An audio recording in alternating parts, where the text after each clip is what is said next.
Portugaliyadan keldi akamiz. Bir hikoya aytib beraman. Bir yigit bor, O'zbekistondan chiqqan, 20 yil avval Portugaliyaga borgan, donar qiladi. Donar. Lavash. Bir universitetda qarshisida. Universitetda Afrikadan kelgan bir yigit chiqadi, qorni och, usti yupun. Dediki, aka, tamom uka, o'tir. Men senga lavash, yaxshi yesang, yaxshi o'qiysan. Har kuni 3 yil, 4 yil qancha o'qiydi universitetda.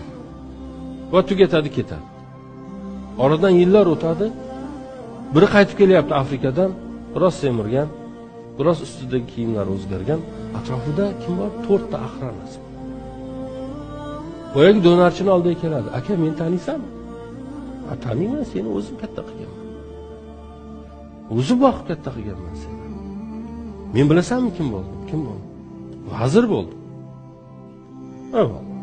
Senmi? Vazir. Ha?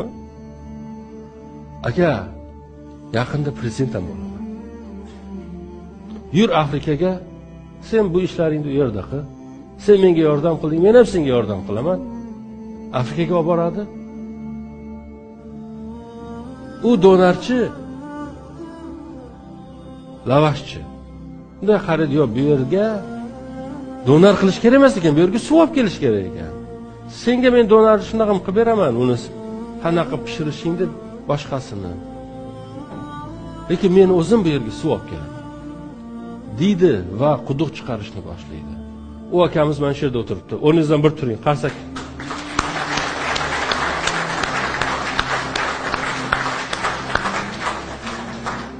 Rahmat hammaning nomidan.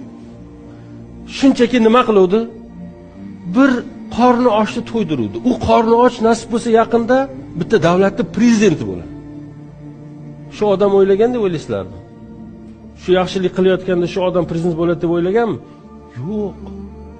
Unday qilmagan, shunchaki niyati yaxshi bo'lgan. Shunga taom berish bo'lgan. O qadar oddiy, boshlaydi, o qadar oddiy. Chin dildan rost bo'lamiz. U mevasini beradi, Alloh 1000 qatini qaytaradi. Sizdan Alloh qarzdor bo'lmaydi hech qachon. Hech birimizdan Alloh qarzdor bo'lmaydi. Biz Allohning bandalariga bir narsa bersak, Alloh bizga 1,000,000 qatini qaytarib beradi. Alloh dunyoni yaratgan. Biz nimani yaratdi? Biz kimmiz? Hayotni, baxtli bo'lishni formulasi bu qadar oddiy va sodda. Berasiz, oling. Berasiz, oling. Biz oldin olib, keyin berishni istaymiz. Oldin bitta